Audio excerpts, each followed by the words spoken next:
பிலிப்பியருக்கு எழுதின நிருபம் ஒரு அற்புதமான காரியங்களெல்லாம் கேட்கும்போது இந்த வசனத்துலேயும் இப்படி ஒரு காரியம் இருக்குதா அப்படின்னு ஆச்சரியப்படத்தக்க இருந்துச்சு. பிலிப்பியர் 3ஆம் அதிகாரம் பக்கம் 273 17ஆம் வசனத்திலேருந்து வாசிக்கிறேன். சகோதரரே, நீங்கள் என்னோடு கூட பின்பற்றுகிறவர்களாகி நாங்கள் உங்களுக்கு வழிகாட்டுகிறவரைப்படி நடக்கிறவர்களை மாதிரியாக நோக்குங்கள் அப்படின்னு சொல்லப்பட்டிருக்கு. பாப்பா, நான் வர்றப்போ தான் சோதனையாக இருக்குது. பவுல் என்ன ஒரு புத்திமதியை சொல்கிறாரு, நம்ம சகோதரில் சொன்ன அந்த வார்த்தை தான். அவங்க வார்த்தையை காமிக்கல, நான் அந்த வார்த்தையை காமிக்கிறேன். சகோதரரே, நீங்கள் என்னோடு கூட பின்பற்றுகிறவர்களாகி, நான் எப்படி தேவனை பின்பற்றுகிறேன், இயேசுவை எப்படி பின்பற்றுகிறேன் அப்படின்னு சொன்னது போல் நாங்கள் உங்களுக்கு வழிகாட்டுகிறபடி நடக்கிறவர்களை மாதிரியாக நோக்குங்கள். பவுலும் ஏற்கனவே நல்லா நடந்து போயிட்டுருக்கார். இப்போ அவர் என்ன சொல்கிறாரு, இன்னும் சில பேர் இருக்காங்க சபையில், அவங்கள நான் உங்களுக்கு மாதிரியாக காட்டுறேன் அப்படின்னு சொல்கிறார். இப்போ பாருங்கள், இப்படி பார்க்க போனால் சகரியா புனம் பிரதர் நமக்கு ஒரு மாதிரியாக நடந்து போயிருக்கார். பவுலுக்கு ஒப்பிட்டு அவரை பார்ப்போம். இப்போ அவர் தமிழ்நாட்டில் இருக்கிற சகோதரர்களை ஒரு மாதிரியாக நீங்கள் பாருங்கள் அப்படின்னு சொன்னால் எப்படி இருக்கும், அது போல தான் இந்த வசனம். இப்போ அவர் இப்படி சொல்லிட்டு சொல்கிறாரு, அதை ஏனெனில் அநேகர் வேறு விதமாய் நடக்கிறார்கள், அவர்கள் கிறிஸ்துவின் சிலுவைக்கு பகைஞர் என்று உங்களுக்கு அநேக தரம் சொன்னேன், இப்பொழுதும் கண்ணீரோடு சொல்லுகிறேன். அப்படின்னா இந்த வார்த்தைகளை பல முறை சொல்லியிருக்கார். இந்த சபைகளுக்கெல்லாம் பிரசங்கிக்கும் போது பல முறை சொல்லியிருக்காரு. ஆனால் அது எழுதலை. இந்த ஒரு இடத்துல எழுதி அவர் என்ன சொல்கிறாருன்னா, அநேக முறை நான் உங்களுக்கு சொல்லியிருக்கிறேன் அப்படின்னு சொல்கிறார். அப்போ இதுலேருந்து பாருங்கள், ஒரு விஷயத்தை நமக்கு அநேக முறை சொல்ல வேண்டியிருக்கு. சரிதானே நான் சொல்கிறது? ஒரு காரியத்தை நாம் அநேக முறை கேட்க வேண்டியிருக்கிறது, நமக்கு சொல்ல வேண்டியிருக்கிறது. அப்படி சொல்லும் பொழுது தான், கேட்கும் பொழுது தான் நாம் சந்திக்கப்படுவோம், அல்லது எப்படியாவது ஒரு முறையாவது இந்த வார்த்தை நமக்கு பிரயோஜனத்தை நமக்கு கொண்டு வரும்.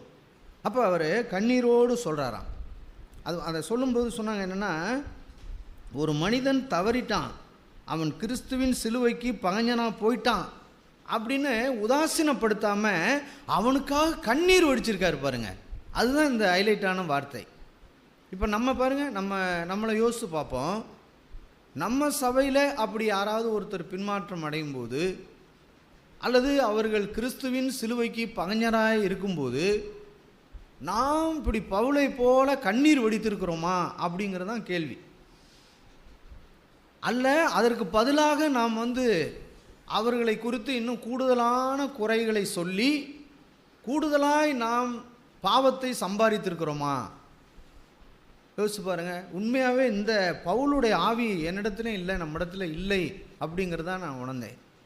ஆண்டவரே, நான் இப்படி ஒரு கிறிஸ்துவின் சிலுவைக்கு பகைஞர் என்கிற ஒரு காரியத்தை நான் கேட்கும்போது நான் எப்படி இருந்திருக்கிறேன்? அப்போ இந்த நாளில் நாம் இதை விளங்கிக்கணும். அதாவது ஏதோ ஒரு சின்ன விஷயமாக இருந்தாலும் சரி, சின்ன காரியமாக இருந்தாலும் சரி, நாம் கேள்விப்படும் பொழுது, ஆண்டவரே, இது கிறிஸ்துவின் சிலுவைக்கு ஒத்த ஒரு வாழ்க்கை இல்லை, இது கிறிஸ்துவின் சிலுவைக்கு ஒரு ஒத்த காரியம் இல்லை, ஆகையினால் நான் இப்பொழுது கண்ணீர் சிந்த வேண்டி இருக்கிறது. பாருங்கள், நம்ம இது வரைக்கும் என்ன கேட்டிருக்கோம்னா, நம்ம பாவத்துக்காக நம்ம கண்ணீர் சிந்துறது தான் நிறையா கேட்டிருக்கோம். பலத்த சத்தத்தோடும் கண்ணீரோடும் ஜெபம் பண்ணுறது நம்ம பாவத்துக்காக. அப்புறம் நம்ம பிள்ளைகளுடைய காரியத்துக்காக தான் நம்ம நிறைய கேட்டிருக்கிறோம். ஆனால் ஒரு மனிதன் சபையில் கிறிஸ்துவின் சிலுவைக்கு அவன் பகைஞராகும்போது, அல்ல இங்கே இருக்கிற ஒரு சகோதரி அல்லது வாலிப பிள்ளைகள், வாலிப சகோதரர்கள், அவர்கள் கிறிஸ்துவின் சிலுவைக்கு பகைஞராகும்போது நாம் அதற்காக கண்ணீர் சிந்திருக்கிறோமா? அதுதான் இந்த வார்த்தையிலே நமக்கு ஆண்டவர் பேசுகிற வார்த்தை. அப்படி நாம் கண்ணீர் சிந்துவது தான் உண்மையாய் அப்படிப்பட்டவர்களை நாம் மீட்டு எடுக்க முடியும். இல்லை, நான் சொன்னது போல் அதுக்கு பதிலாக நம்ம வேறு எதையாவது சொல்லி நம்ம காரியங்களே பெருசாக, இந்த பலூன் பார்த்திங்கன்னா பலவிதமான பலூன் இருக்கும். அதில் ஒரு சில பலூனை ஊதுனோம்னா அது எப்படின்னு இருக்கும், போய்கிட்டே இருக்கும், பெருசாக பெருசாக போகும். அதை ஊதி எடுத்து பார்த்தா இன்னும் கொஞ்சம் ஊதலாம். பார்த்துட்டு செஞ்சுருக்கோமா இல்லையா, இன்னும் கொஞ்சம் ஊதலாம். அப்படின்னா ஏற்கனவே அந்த அந்த அந்த அந்த மனுஷனை குறித்து, அந்த சூழ்நிலை குறித்து இவ்வளவு தான் குறை சொல்லியிருப்போம். அந்த குறையை மறுபடியும் எண்ணி பார்த்துட்டு இன்னும் கொஞ்சம் ஊதலாம் அப்படின்னு முதல்ல ஒரு ஆள்கிட்ட ஊதுறது, அந்த ஆள்கிட்ட ஊதி முடிச்சுட்டு பார்த்தா இன்னொரு ஆள்கிட்ட போய் ஊதுறது. இப்படி வரிசை ஊதி ஊதி கடைசியாக எவ்வளோ பெரிய பலூனாக மாறிடும். அப்போ அந்த பெரிய பலூனாக மாறும்போது கிட்டத்தட்ட ஒரு 30-40 பேருக்கு போய் கடத்தியிருக்கோம். 30-40 பேர். நம்ம கேட்டது போல் டிஜிட்டல் என்ன சொல்லுவாங்க, அந்த அரெஸ்ட் பண்ணுறது போல் நம்ம 40 பேரை நம்ம 30 பேரை அரெஸ்ட் பண்ணிடுவோம். கடைசியாக என்ன தெரியுமா ஆகும், அந்த பலூனு என்ன ஆகும் கரெக்டாக சொல்லுங்கள், பட்டார்னு வெடிச்சிடும். பட்டார்னு வெடிச்சிடும். கடைசியாக எல்லாம் ஒன்றும் இல்லாமல் குட்டிச்சாராக போயிடும். அப்போ இந்த நாளில் நம்ம உணர்வு அடையணும், ஆண்டவரே நான் இந்த வார்த்தையின்படி இனி என் வாழ்க்கையில் கண்ணீர் சிந்துறதை தவிர வேறு எதையும் நான் செய்ய போகிறதில்ல ஆண்டவரே, எதையும் செய்ய போகிறதில்ல. அதுதான் நான் முக்கியமாய் ஆண்டவர் நமக்கு சொல்லுகிற வார்த்தை. அப்படி அதை சொல்லிட்டு அந்த கிறிஸ்துவின் சிலுவைக்கு பகைஞர் ஆகிறது என்ன, யார் ஆவாங்க அப்படின்னு சொல்கிறான்னா, அவர்களுடைய முடிவு அழிவு, அவர்களுடைய வயிறு, அவர்களுடைய தேவன் வயிறு, அவர்களுடைய மகிமை, அவருடைய லட்சையே, அவர்கள் பூமிக்கு அடுத்தவைகளை சிந்திக்கிறார்கள். நான் முதல்ல சொன்ன பாட்டு வேற, ஆனால் அடுத்த வசனத்தில் வர்றது என்ன அப்படின்னா, அப்படிப்பட்ட சிலுவைக்கு பகைஞராக இருக்கிறவங்களுடைய முடிவு அழிவு அப்படின்னு சொன்னாங்க. அப்போ யோசிச்சு பாருங்கள், இங்கே இருக்கிற நம்ம எல்லாரும் மனம் திரும்பி உணர்வடைய தான் இந்த வார்த்தையை ஆண்டவர் நம்மள்கிட்ட பேசியிருக்காரு. நான் கிறிஸ்துவின் சிலுவைக்கு நான் பகைஞராக இருக்கும்போது என்னுடைய முடிவு என்னவா மாறுது, அழிவு. அது அப்புறமா தேரவே தேராது, அழிவாக மாறுது. அதில் தான் அவர்களுடைய தேவன் வயிறு. இந்த சாப்பாட்டு விஷயத்தை பற்றி சொன்னாங்க பார்த்தீங்களா, வயிறு. அது ரொம்ப ரொம்ப கவனமாக இருக்கணும். நான் இதை பார்க்கும்போது சின்ன பிள்ளைங்கள்லாம் கவனிங்க, சிறு பிள்ளைங்கள்லாம்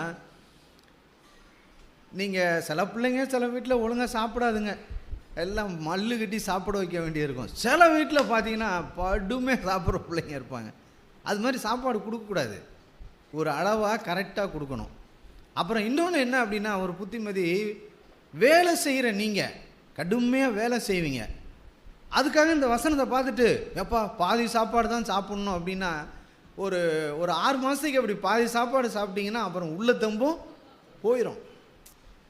சாப்பிடலாம், ஆனால் எதை குறித்து அங்கே எதுனா இச்சை, சாப்பாட்டு மேலே ஒரு இச்சை, அதன் மேலே ஒரு விருப்பம், அப்படிங்கிற அந்த விருப்பத்தோடு இச்சையோடு நாம் எதையும் சாப்பிடக்கூடாது. பசிக்காக என்ன செய்யணும், சாப்பிட்ணும், அவ்வளோதான் இல்லையா? பசிக்காக நம்ம சாப்பிட்ணும். அதை காந்தியடிகள் சொன்னாங்க, அவர் ருசிக்காக சாப்பிடக்கூடாது, எதுக்காக சாப்பிட்ணும், பசிக்காக சாப்பிடணும் அப்படின்னு சொன்னார். அப்போ அதுபோல் சாப்பாட்டு விஷயங்களில் நாம் ரொம்ப இந்த மாதிரி கவனம் செலுத்தி உண்மையாகவே இருக்கணும். அதுக்காக அதை தான் நான் சொல்கிறேன், நீங்கள் வேலை செஞ்சு கஷ்டப்பட்டு வேலை செய்கிறவங்க நீங்கள் சாப்பிட்றதுல தவறில்லை, நீங்கள் சாப்பிடுங்க. ஆனால் நாம் சாப்பிடுகிற விஷயம் எப்படி அப்படிங்கிறது தான் இச்சையோடு அதை நம்ம எதுவும் செய்யக்கூடாது. அதனால தான் பவுல் அந்த வார்த்தையை நம்ம கேட்டோம்,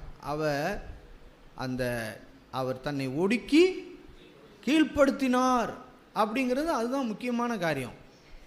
நான் இந்த விஷயத்தில் இப்படி தான் அப்படின்னு தன்னை அவர் சரியாக வச்சுக்கிட்டார் அப்படிங்கிற வார்த்தையை நம்ம கேட்டோம். அதனால் இந்த நாளில் ஆண்டவர் இந்த வேத வசனத்தின்படி நமக்கு ஒரு மாதிரி, ஆண்டவர் முன்மாதிரிகளையும் இயேசு இருந்தார். இங்கே பூமியிலையும் கூட நமக்கு சபையில் சகோதரர்களை நமக்கு ஆண்டவர் கொடுத்துருக்கார். அவர்களே நம்ம மாதிரியாக நோக்குவோம், தொடர்ந்து நம்ம பின்பற்றி சொல்லுவோம். அந்த செல்லு விஷயத்தை பற்றி சொன்னாங்க பார்த்தீங்களா, இந்த மீட்டிங்கில் ரொம்ப பேசுனது அது எனக்காக அப்படி நான் எடுத்துக்கிட்டேன். ஏன் அப்படின்னு சொன்னால், நான் இப்போ சமீபத்தில் ஏன்னா இந்த அரசியலுங்கிற விஷயத்தை ரொம்ப கவனித்து பார்ப்பேன். அதுவும் இந்த முறை அரசியல் ரொம்ப வித்தியாசமாக போயிட்டு இருக்கிறதுனால இந்த அரசியல் சம்பந்தத்தை பற்றி ரொம்ப என்ன சொன்னார், யார் எந்த கட்சியில் சேர்றாங்க, எங்கே வராங்கங்கிறத அப்படி அடிக்கடி பார்த்துக்கிட்டே இருப்பேன். அப்போ நான் அப்படி பார்த்துட்டு இருக்கையில என் மனைவி முகத்தை பார்ப்பேன். உண்மையை சொல்கிறேன், நடந்தது. அங்கே நேற்று பிரசங்கம் பண்ணும்போது இதெல்லாம் கேட்டுக்கிட்டு யோசிச்சுக்கிட்டே உட்காந்தேன். அவங்க எழுந்திரிச்சு அப்படியே நடந்து போவாங்க. அப்போ இப்போ அவர் சொன்னது மாதிரி எங்கள் வீட்டுக்காரு என்ன முழுக்க செல்லிலே தான் உட்காந்துருக்கிறாருன்னு யாரோ ஒரு சகோதரி சொல்லியிருக்காங்க. ஆனால் நம்ம சகோதரி சொல்லலை. சொன்னால் பிடுங்கி விட்டுருவாரோ, எதுவும் செஞ்சுருவாரோன்னு பயந்துக்கிட்டு இப்படி போகிற முகத்தை பார்க்கும்போது, அப்படியே கேட்டால் இங்கே பாரு நான் யாரை பார்த்துட்ருக்கேன், உண்மையாகவே நான் அப்படி தான் நினச்சேங்க அங்கே சொல்கிறாங்க. அப்படியே அவங்க பார்த்து என்ன தான் நீங்கள் பார்க்குறீங்கன்னு கேட்டால், இந்த பாரு இவர் நான் வந்து ஒரு இந்த மீட்டிங் தான் பார்த்துட்ருக்கேன், அரசியலை பார்த்துட்ருக்கேன், அவர் என்ன அப்படின்னு நம்ம சொல்லிடுவோம், இதுதான் அப்படின்னு அந்த வார்த்தை. உண்மையாகவே அதில் எவ்வளவோ நேரத்தை நம்ம கொடுத்துட்றோம், எவ்வளவு நேரத்தை கொடுத்துட்றோம் அப்படிங்கிறத அவங்க சொல்லும்போது உண்மையாக உணர்வடையும்படிக்கு ஆண்டவர் உதவி செஞ்சார். பெரிய பெரிய காரியங்களை நம்ம பேசி கேட்குறத ஒரு சின்ன விஷயந்தான் இது, சின்ன விஷயம், சாதாரண விஷயம். இந்த செல்லு மூலமாக நம்ம எவ்வளவு பேர் நம்முடைய மனதை சாத்தான் சிறையாக்கி போடுறான். அப்புறமா நம்ம பைபிளை படிக்கவோ அல்லது தேவனிடத்தில் ஜெபம் பண்ணவோ எவ்வளவு நமக்கு காரியங்கள்லாம் வித்தியாசமாக போகுது. நான் சொல்கிறது உண்மையாக சரியாக சொல்கிறேன் நான் உங்களுக்கு. நம்ம எல்லோரும் உணர்வோம், பார்க்கலாம். இப்போ அதுக்கு உதாரணம் சொன்னாங்க, இயேசு வந்து அந்த கோபுரம் இடிஞ்சு எத்தனை பேர் செத்தாங்க? 18 பேரா? 18 பேர் கோபுரம் இடிந்து 18 பேர் செத்தாங்க அப்படின்னு இயேசு ஒரு இடத்துல சொல்கிறாரு. அப்போ சீலவம் அதை எப்படி சொல்கிறாங்கன்னா, உலக செய்தியும் நம்ம பார்க்கணும், கேட்கணும். அப்போ இயேசும் கேட்டிருக்காரு, யாரோ ஒருத்தர் வந்து சொல்லியிருக்காங்க, அல்ல ஒரு ஏதோ ஒரு சுருளில் கூட படிச்சிருக்கலாம். அப்போ அது மாதிரி அது கொஞ்சமாக சரி பார்ப்போம், இப்போ என்ன நமக்கு முக்கியமான தேவை என்ன அப்படின்னு கொஞ்சம் பார்ப்போம், ஒரு நியூஸை பார்ப்போம், இந்த எப்படி நடக்குது. அது ஒரே முறையோட முடிஞ்சு போகுது. ஒரே நியூஸை திரும்ப திரும்ப திரும்ப அடுத்து அது பாருங்கள். இன்றைக்கி இருக்கிற மீடியா பயங்கரமாக பிசாசு பிடிக்கிறான்னு என்னமோ அவங்க பிடிச்சி விட்டானுங்க. ஆளுக்காளு வித்தியாசமாக போடுவான். எப்படி போடுவான்னா, இன்றைக்கு இவர் இந்த கட்சியில் சேர்ந்து விட்டார் அப்படிமா. அட இந்த ஆள் இதில் சேர்ந்துட்டானா அப்படின்னு நான் அதை எடுத்து பார்த்தா சேர மாட்டான், சேர்ந்துருக்காது. நாங்கள் முடிவு செய்து விட்டோம், நாங்கள் இந்த கட்சியில் சேரும்படி முடிவு செய்து விட்டோம் அப்படின்னு வரும். ஆகா இந்த கட்சி இதோட சேர அப்படின்னு அதை எடுத்து பார்த்தா, நாங்கள் இப்பொழுதுதான் முடிவு செய்திருக்கிறோம் அப்படிமா. ஐயோ என்னன்னா நம்மளை பார்க்கும்படிக்கு இப்படியெல்லாம் செஞ்சு நம்மளுடைய மைண்டை சேதப்படுத்தியிருக்கான்னு நான் ரொம்ப மனம் திரும்பினேன். அடாடா என்னடா சாதாரண காரியம்னு நான் நினச்சோம். அதுவே பவுல் சொல்கிறது போல் எல்லாவற்றையும் அனுபவிக்க எனக்கு அதிகாரம் உண்டு, எல்லா நியூஸுகளையும் பார்க்க எனக்கு அதிகாரம் உண்டு, ஆனால் எல்லாம் எனக்கு தகுதியாக இருக்காது அப்படிங்கிற அந்த 2 வசனம் இருக்குது. அப்போ இப்படி நம்ம வந்து தேவன் நமக்கு என்ன நடத்துகிறார், சபையில் நமக்கு என்ன சொல்லி கொடுக்குறார் அப்படிங்கிறத நம்ம கவனமாக கேட்டு நம்ம ஓட்டத்தை நம்ம வந்து சரியாக நம்ம கொண்டு போவோம். வரப்போகிற நாட்களில் இன்றைக்கி கேட்ட செய்தியை நீங்கள் உங்கள் மனதில் வைங்க, கேளுங்க, தேவனே எனக்கு இன்னும் பேசுங்க, என்னிடத்துல சொல்லுங்கள் அப்படின்னு சொல்லி நம்ம ஆண்டவரிடத்தில் நம்ம ஒப்புவிப்போம். இந்த நாள்லேயும் கூட நம்ம வந்து அப்பம்பிக்க போகிறோம். இந்த அப்பம்பிக்குதல் அப்படின்னு சொல்லும்போது கூட அதில் ஒரு வசனத்தை அவங்க காமிச்சாங்க. யோவான் எழுதின சுவிசேஷம் 6ஆம் அதிகாரத்தில் நம்ம வாசிக்கிறோம்.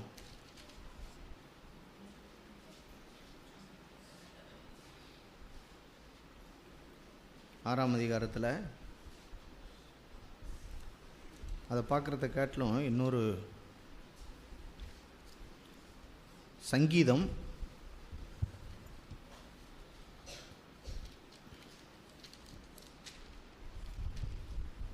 41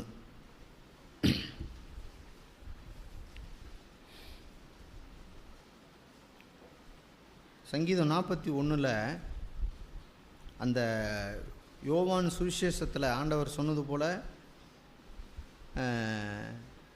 என் இரத்தத்தை, அதாவது என்னுடைய இந்த சரீரத்தில் நீங்கள் புசித்து இந்த இரத்தத்தில் பானம் பண்ணாதவனுக்கு என்ன கிடையாது, நித்திய ஜீவன் இல்லை அப்படின்னு சொல்லி பேசுவார்.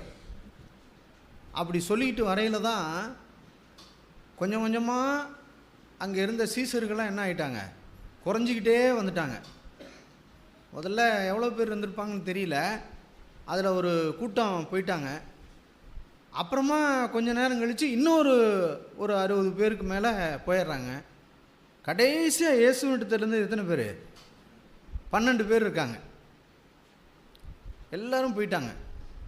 அப்போ அவர் அந்த சொல்லிட்டு வந்த அந்த விதத்தை அவர்கள் பார்க்கும்போது, அவர் அந்த ஒரு வசனத்தை மட்டும் படிச்சுட்டு இந்த சங்கீதத்துக்கு வரும், அப்போ தான் உங்களுக்கு புரியும். 6ஆம் அதிகாரம், யோவான் 6ஆம் அதிகாரத்தில்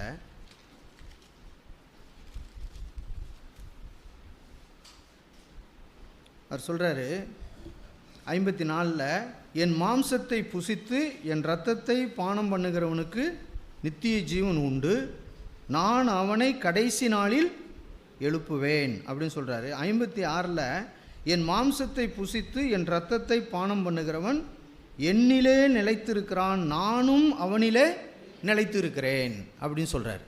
இதை சொல்லிட்டு வரும்போது தான் அந்த 60ஆம் வசனத்தில், அவருடைய சீசரில் அநேகர் இவைகளை கேட்ட பொழுது, இது கடினமான உபதேசம், யார் இதை கேட்பார்கள் என்றார்கள் அப்படின்னு போயிட்டாங்க. அவங்கெல்லாம் எல்லாம் போயிட்டாங்க. நல்லா கவனிங்க, எல்லோரும் பின்னாடி காதில் விழுவுதான் நான் சொல்கிறது, எல்லோரும் கவனிங்க.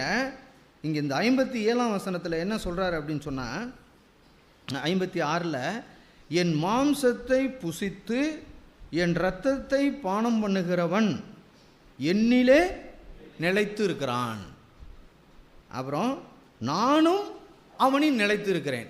இயேசுவும் நமக்குள்ளே நிலைத்திருக்கார், நம்மளும் அவருக்குள்ளே நிலைத்திருக்கிறோம். எப்போ நிலைத்திருப்போம்? அவர் மாம்சத்தை புசித்து அவர் இரத்தத்தை பானம் பண்ணும் பொழுது. இதை தான் என்ன ஆயிட்டாங்கன்னா, இவன் என்னடா இந்த ஆள் இப்படி வந்து சொல்கிறாரு, எப்படி இந்த மாம்சத்தை நம்ம புசிக்க முடியும்? இயேசுவின் மாம்சத்தை கொஞ்சம் வெட்டி கொடுத்தா திம்பாங்களா? எப்படி முடியும்? என்ன இவர் வந்து என்னமோ மாதிரி பேசிக்கிட்டு இருக்காரு, மாம்சத்தை புசிக்கிறதா ரத்தத்தை பானம் பண்ணுறதெல்லாம் அதெல்லாம் நமக்கு ஒன்றும் ஒத்து வராதுப்பா, இவரை பின்பற்றுனா இவர் இதை செஞ்சிருவாருன்ட்டு அவங்க எல்லாரும் என்ன செஞ்சிட்டாங்க, கொஞ்சம் கொஞ்சமாக போயிட்டாங்க. அப்போ அதில் கொஞ்சம் பேர் இருந்தாங்க. அந்த கொஞ்சம் பேருக்குள்ளே நம்ம எல்லாரும் வரணும். அதுக்கு தான் இன்றைக்கி நம்ம இந்த அப்பத்தை பிக்க போகிறோம்.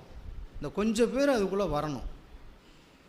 இந்த கொஞ்சம் பேர் ஏன் வரணும் அப்படின்னு சொன்னால், இப்போ வாங்க 41ஆம் சங்கீதத்தில் இங்கே ஆண்டவரை குறித்த தீர்க்க தரிசனம் பாருங்கள். 5ஆம் வசனம் வாசிக்கிறேன். அவன் எப்பொழுது சாவான், அவன் பேர் எப்பொழுது அழியும் என்று என் சத்துருக்கள் எனக்கு விரோதமாய் சொல்லுகிறார்கள். இப்படி ஒரு சம்பவம் நமக்கு நடக்குதா? யாருக்காச்சும் நடந்திருக்கா? யோசிச்சு பாருங்கள். அதாவது நமக்கு இப்படி நடந்தது போல் பெரும்பாலும் நம்முடைய சபையில் இருக்கிற எல்லாரையும் நான் அதிகமாக நேசிக்கிறது என்ன, அதிகமான ஒரு நேசம் யார் மேலே வச்சுருப்போம்னா கிராமத்தில் வாழ்கிறவங்கள்ட்ட தான்.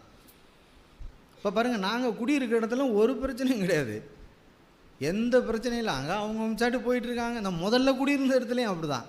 ஆனால் கிராமத்தில் இருக்கிற அருமையான சகோதர சகோதரிகளே, உங்களுக்கு தான் நிறைய பாடுகள், உங்களுக்கு தான் நிறைய உபத்திரவம், நிறைய கேவலமான செய்திகள், கேவலமான வார்த்தைகள், உங்களை மோசம் போக்குகிற வார்த்தைகள், உங்களை அதாவது எப்படியாவது தூண்டி விட்டு ஏதாவது ஒன்று செய்யக்கூடிய அத்தனை வார்த்தைகள் கிராமத்தில் வாழ்கிறவங்க பிள்ளைகளுக்கு. இங்கே பாருங்கள், அதே வாழ்க்கை இங்கே இயேசுவுக்கும் நடந்திருக்கு. இந்த வார்த்தை மட்டும் நமக்கு இல்லை அப்படின்னு சொன்னால், நமக்கு ஏற்படுகிற எல்லா சோதனைகளிலும் நம்ம விழுந்து போயிடுவோம். அதனால் இங்கே ஆண்டவர் என்ன சொல்கிறாரு, அப்பொழுது அதை தான் இங்கே சொல்கிறாரு, என் சரீரத்தை புசித்து. அப்படின்னா இந்த வாழ்க்கையிலலாம் யாரெல்லாம் கடந்து போகிறோமோ, யாரெல்லாம் இந்த வாழ்க்கையில் போகிறோமோ அவர்கள் என் சரீரத்தை புசிக்கிறவர்கள், அவர்கள் என் இரத்தத்தில் பானம் பண்ணுகிறவர்கள். இப்போ பாருங்கள், இப்படிப்பட்ட ஒரு சோதனை, ஒரு சந்தர்ப்பம், ஒரு சூழ்நிலை நமக்கு வரும் பொழுது, நமக்கு ஏற்படும் பொழுது வித்தியாசமாக எல்லாருக்கும் இருக்கும். டவுனில் இருக்கிறவங்க இருந்தாலும் சரி, அவங்களுக்கு வேறு மாதிரி இருக்கும். இந்த சூழ்நிலையில் நாம் இயேசுவை போல நடந்து கொள்ளுகிறோமா? அப்படி இயேசுவை போல நடந்து கொண்டோம் அப்படின்னு சொன்னால் நம்ம அவர் சரீரத்தை என்ன பண்ணுறோம்?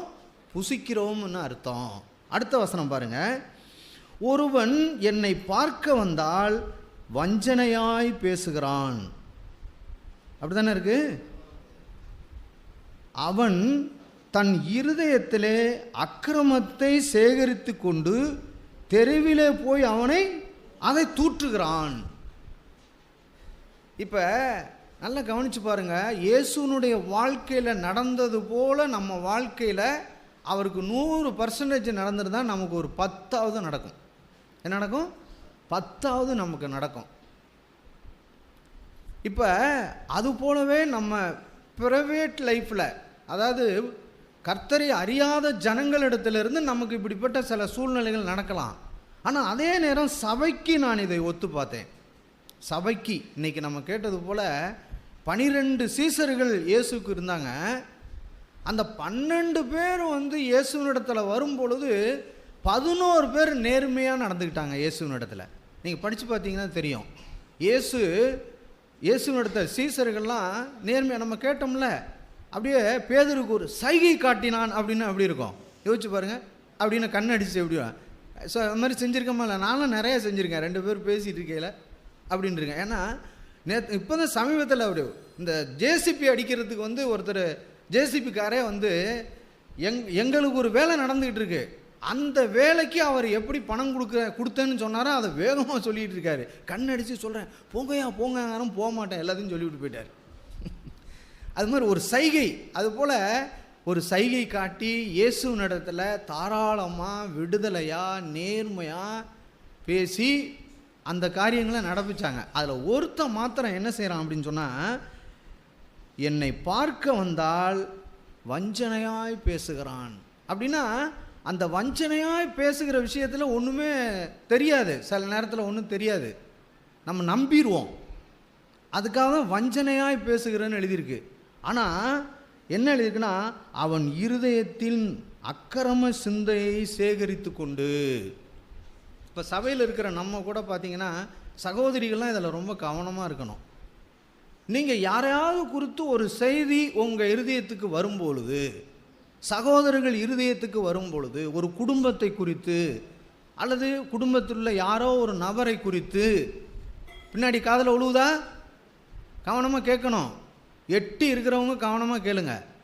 அதை உங்கள் இருதயத்தில் வரும்பொழுது இந்த வார்த்தை என்ன சொல்லுதுன்னா, அக்கிரமத்தை சேகரிக்கிறீங்க.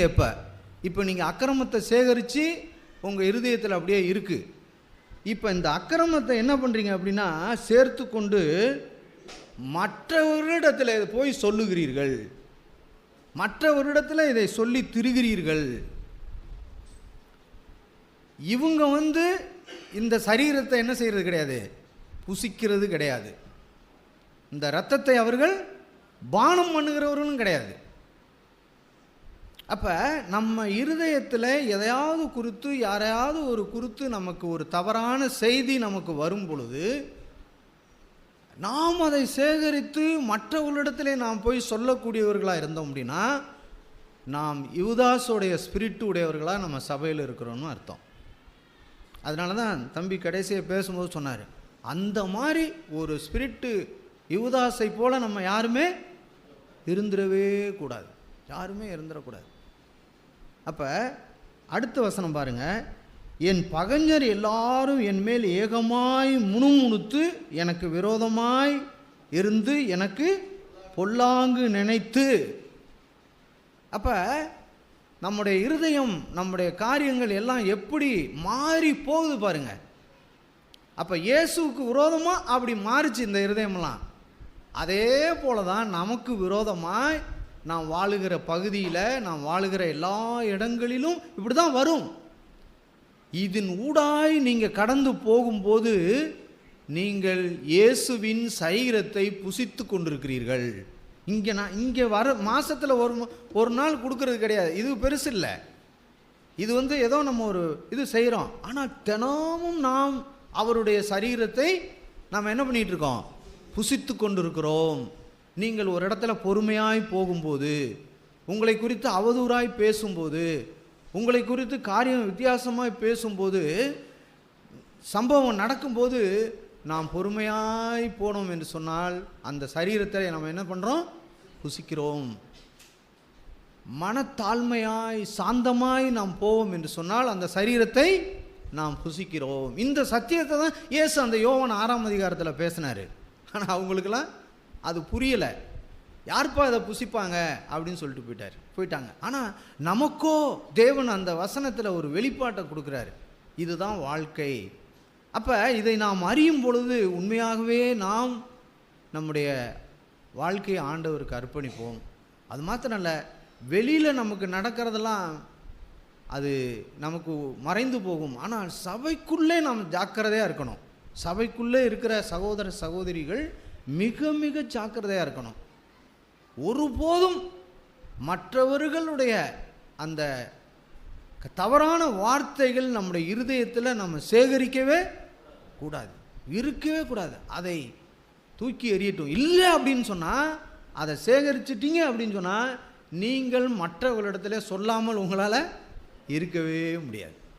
எப்படி நாம் சொல்லுவோம்? இருதயத்தின் நிறைவு வாய் பேசும் சொல்லிவிடுவோம். அப்போ இந்த சங்கீதத்தை நீங்கள் வீட்டில் போய் மறுபடியும் படித்து பாருங்கள். நம்முடைய இருதயம்லாம் எப்படி போகுது? தீரா வியாதி அவனை பிடித்து கொண்டது, படுக்கையில் கிடக்கிற அவன் இனி எழுந்திருப்பதில்லை என்கிறார்கள் அப்படின்னு சொல்லிட்டு தான் கடைசியாக இந்த வார்த்தை இப்படி முடியும். என் பிராண சிநேகிதனும் நான் நம்பினவனும் இந்த இருக்கு பாருங்க, என் அப்பம் புசித்தவனும் ஆகிய மனுஷனும் என் மேல் தன் குதிகாலை தூக்கினான். யூதாசை பற்றி எழுதியிருக்கு பார்த்தீங்களா? எப்படி பாருங்க, இதெல்லாம் யோசிச்சு பாருங்க. இந்த சங்கீதம் எழுதுனது எத்தனையோ ஆண்டுகளுக்கு முன்னாடி எழுதப்பட்டிருக்கு, தீர்க்க தரிசனமாக எழுதப்பட்டிருக்கு. இப்படி நடக்கும். ஆண்டவர் அவர் அங்கலாய்க்கிறார். அவனை பார்த்து என்ன சொல்கிறாரு? என் பிராண சிநேகிதன். இது எப்படிப்பட்ட வார்த்தை தெரியுமா உங்களுக்கு? அப்படின்னா பிரிக்க முடியாது. உயிர் நண்பன். காலெல்லாம் புல்லரிக்குது சொல்லும்போது. ஒரு பிராண சிநேகிதன். இங்கே இருக்கிற அருமையான ஒரு 40 வயசு கீழே இருக்கிற சகோதரர்களுக்கு உங்களுக்கு சொல்கிறேன், அதே மாதிரி சகோதரிகளுக்கு சொல்கிறேன். நீங்கள் பிராண சிநேகிதனாய் மாறணும் ஒருத்தருக்கு ஒருத்தர். ஆமென். இயேசு அப்படி தான் பார்த்தாரு. யூதாசை அப்படி பார்த்துருக்காரு. இங்கே யூதாசை உட்கார்ந்துருந்தாலும் பரவாயில்ல, அந்த யூதாசையும் நம்ம எப்படி பார்க்கணும்? ஒரே ஒரு யூதாசு தான் கெட்டு போவான். மறுபடியும் உருவாகிற யூதாசு கெட்டு போக மாட்டான். ஆமென். எப்படி மனம் திரும்பிடுவாங்க அப்படின்னு நம்ம விசுவாசிக்கணும். ஆனால் நம்ம மட்டும் இந்த வார்த்தையெல்லாம் உண்மையாக நம்ம இருதயத்தில் எடுத்துக்கிட்டோம்னா, ஆண்டவரே இந்த யூதாசை போல நான் சொல்கிறேன் பாருங்க, நான் நம்பினவன். எவ்வளவு நம்பியிருப்பார் இயேசு. இந்த 12 பேர் தான் இந்த உலகத்தையே அசைக்க போகிறாங்க. இவங்களுக்கு என் வாழ்க்கையை இவங்களுக்கு ஊற்றி போட்டேன், என் ஜீவனையே இவங்களுக்கு கொடுத்துட்டேன், இவங்க தான் அப்படின்னு அவ்வளோ நம்பிக்கையாக இருந்தாங்க. இப்போ நானும் கூட சபையில் இருக்கிற ஒரு சில சகோதரர்கள் மேலே அவ்வளோ நம்பிக்கை வச்சுருக்கேன். எல்லாரும் நான் சொல்கிற பாயிண்ட்டை நீங்கள் புரிஞ்சுக்கோங்க. இந்த ஒரு சில பேர் மேலே ஏன் அந்த நம்பிக்கையை வச்சுருக்கேன்னா, அவங்க அடுத்த தலைமுறை இந்த சபையில் எழும்பி நான் மரித்த பிற்பாடு இந்த சபையில் அவர்கள் ஒரு அக்கினி தீபமாய் எழும்பி அவர்கள் அற்புதமாய் இந்த தீப்பந்தத்தை அடுத்தடுத்து இங்கே உட்கார்ந்துருக்கிற தலைமுறைகளுக்கு கொடுக்கணும் அப்படிங்கிற முழு நம்பிக்கையை ஒரு 5-6 பேர் மேலே வச்சுருக்கேன். ஆனால் இந்த முழு நம்பிக்கையை போல தான் இயேசு அவர்களிடத்தில் வச்சுருந்தார். ஆனால் ஒருத்தன் மாத்திரம் குதிங்காலை தூக்கினான் அப்படின்னு எழுதியிருக்கு. அதுபோல் இந்த நம்பிக்கை வைத்திருக்கிற சகோதரன் நேர்மையாக நான் உங்களுக்கு சொல்கிறேன், நீங்கள் மட்டும் இந்த நம்பிக்கைக்கு பாத்திரவான்களாய் நடந்து கொள்ளணும். ஏன்னு சொன்னால் இது நம்மளுடைய வேலை கிடையாது, என் வீட்டை கட்டுற வேலை கிடையாது. இப்போ நான் ஒரு வீடு கட்டிக்கிட்டு இருக்கேன்னு வச்சுக்கோங்க, நான் நினச்சிக்கிட்டே இருக்கேன், எனக்கு வயசு ஆகிட்டு நான் செத்து போனால் அந்த பிரதர்கள்லாம் வந்து சேர்ந்து என் வீட்டை கட்டி கொடுப்பாங்க அப்படின்னு நினச்சாதான் நான் ஒரு முட்டாள், நான் ஒரு அடிமுட்டாள். ஆனால் நான் இப்போ நினைக்கிறது என் வீடு கிடையாது. இது யாருடைய வீடு? யார் வீடு? தேவனுடைய வீடு. இது தேவனுடைய சபை. இயேசு கிறிஸ்து ரத்தம் சிந்தி சம்பாதித்த இந்த சபை. இந்த சபையை நான் மரித்த பிற்பாடு எனக்கு பின்னாடி வருகிற சகோதரர்கள் கர்த்தருடைய வருகை தாமதிக்குமானால், நேற்று கூட ஒரு சகோதரி சொன்னாங்க, நமக்கு கல்ற தோட்டம்னா எங்கே இருக்குது பிரதர் அப்படின்னு கேட்டாங்க. திடீர்னு இது வரைக்கும் யாரும் என்கிட்ட கேட்டதே இல்லை, நமக்கு கல்ற தோட்டம் எங்கே இருக்குது அப்படின்னாங்க. அப்போ ஒரு சில பேரை சொன்னேன், இங்கே இருக்கவங்களுக்கு, கிராமத்தில் இருக்கவங்களுக்கு பிரச்சனை கிடையாதுப்பா, நம்ம டவுனில் இது மாதிரி இருக்கிறவங்களுக்கு தான் பிரச்சனை அப்படின்னு சொல்லிட்டு வந்தேன். அப்போ அவங்க சொன்னேன், கல்ற தோட்டம் கண்டுபிடிச்சி நம்மளை புதைக்கிறதுக்கு முன்னே ஆண்டவர் வர்றதுக்கு வாய்ப்பு இருக்குது, ஆண்டவர் வந்துட்டாருன்னா நம்ம சந்தோஷமாக போயிடலாம் அப்படின்னு சொன்னேன். அப்போ நம்ம என்ன சொல்ல வந்தேன்?